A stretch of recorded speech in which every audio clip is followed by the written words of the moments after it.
Continuamos con Hora Veraz. Bien, continuamos. Le habíamos dejado con la palabra a César Casas, solamente recordando que en mi alma mater hay un dicho que dice: quiero cultivar al hombre y al campo. O sea, en una prioridad, al hombre y al campo. Estábamos hablando del tema del capital humano, César.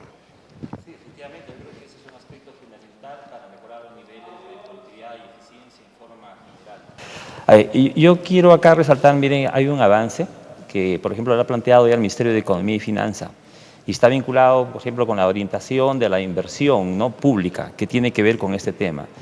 Y allí se plantea, a partir de las experiencias y evidencias, indudablemente, sobre iniciativas de desarrollo, ¿no?, que han funcionado, exitosas, de que el Estado fundamentalmente tiene que concentrarse en 4 aspectos que están vinculados con el capital humano. ¿Cuáles? Educación, salud, nutrición y saneamiento, ¿no? Entonces, esas cosas tienen que estar priorizados, ¿no?, en las acciones que realizan los gobiernos locales, los gobiernos regionales y el gobierno nacional.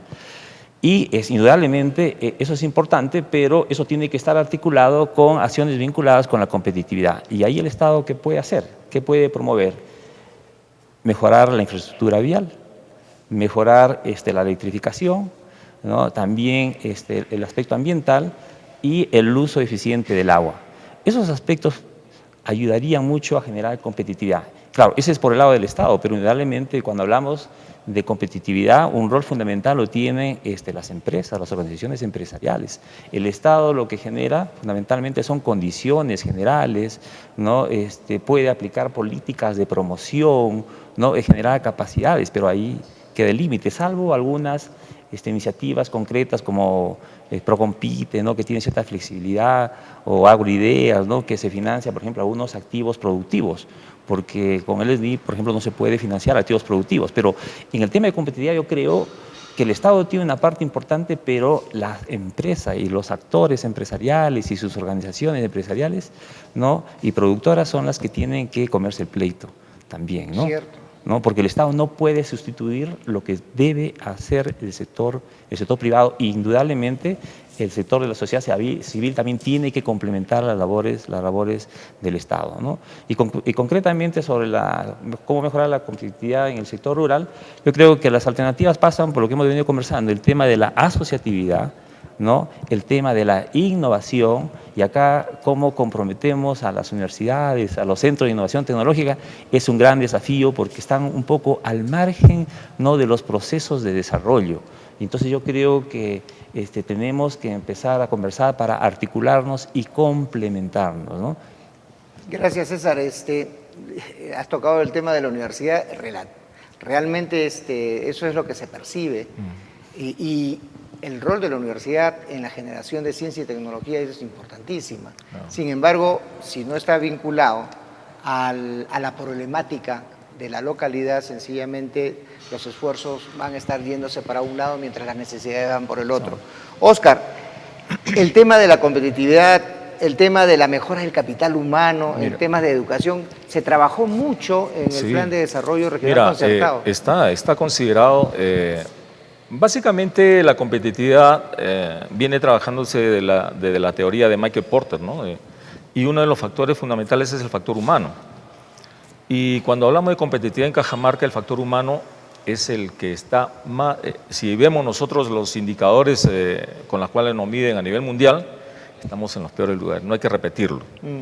Pero eso nos hace reflexión de que si nosotros, por ejemplo, en el caso de cereales, tenemos la más alta superficie cultivada, por ejemplo, en cereales, pero el rendimiento son los más bajos a nivel nacional. ¿Lácteos? ¿No es cierto? En lácteos igual, o sea, la ganadería lechera igual. ¿Eso qué cosa nos hace reflexión? De que en el campo la tecnología es muy rudimentaria, no es competitiva. Y eso tiene que atravesar justamente por un sistema educativo que sale desde la familia rural campesina, pasa por la escuela y sigue a través de repente centros tecnológicos, universidades, institutos, todo lo que fuere, bajo un solo sistema de aprender haciendo, ¿ya? Y otro de los factores fundamentales es de que ha habido mucha inversión hemos tenido en el auge en donde había un alto porcentaje de canon minero, lamentablemente el gobierno, a través de su sistema SNIP, priorizaba la infraestructura en vez del fortalecimiento de capacidades, que recién, como dice César, lo está considerando. El MEF ha sido justamente uno de los frenos para poder sacar proyectos de inversión pública que eleven las capacidades de las personas y de las comunidades y de las agrupaciones productivas en el medio rural. Y ahora estamos justamente en una etapa en la cual obviamente el campesino sigue echando la misma semilla por siempre y ni siquiera recoge o cosecha la semilla. Le están exprimiendo a la vaca sin darle unos buenos alimentos para que pueda producir. Nosotros tenemos los más bajos rendimientos a nivel nacional de leche, ¿no? 6 a 8 litros vaca día, cuando realmente en Lima y en Trujillo ya nos están ganando como cuenca lechera, tenemos 35 o 40 litros vaca día, ¿no? Entonces ahí nomás nos estamos viendo de que no estamos bajo una óptica de competitividad, sino elevamos las capacidades de las personas y los productores para poder nosotros llegar a los mercados competitivos que nosotros queremos, ¿no? Miremos una cuenca, solamente para recoger ese ejemplo que acabas de mencionar, porque es ilustrativo. ¿Cuál es el nivel de bienestar que puede obtener una familia ganadera con un hato de ganado disminuido en número de cabezas, pero a la vez con un rendimiento de 6 a 8 litros, que es lo que le va a generar una economía? Mientras tenemos en Majes que si la vaca no produce 18 litros diarios, lo mandan al camal, porque no es negocio.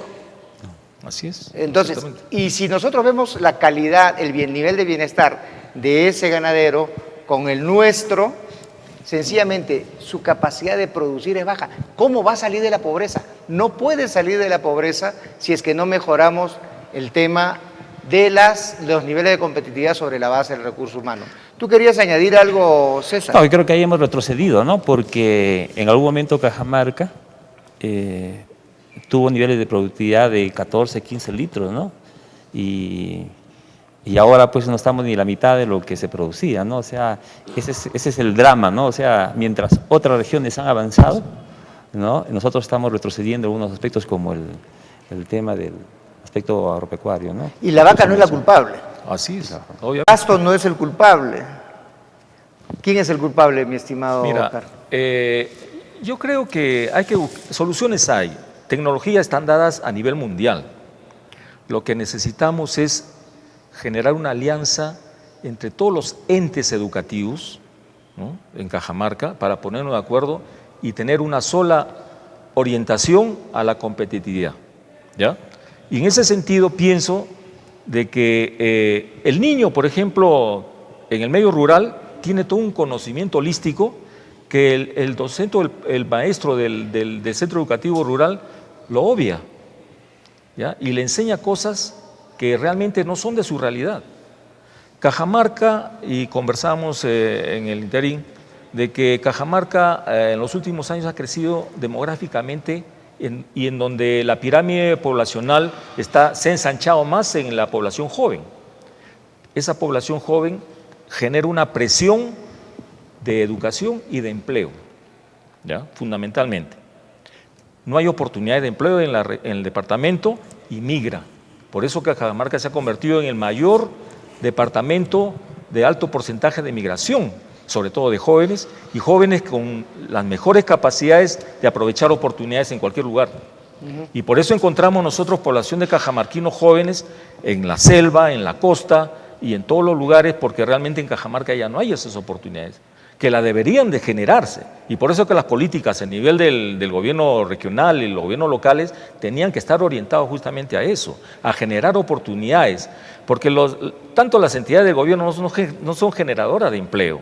Las generadoras de empleo son el sector privado, pero no podemos nosotros generar empleo del sector privado si no están dadas las políticas y articuladas a un mercado competitivo. Y de privado también es el agricultor.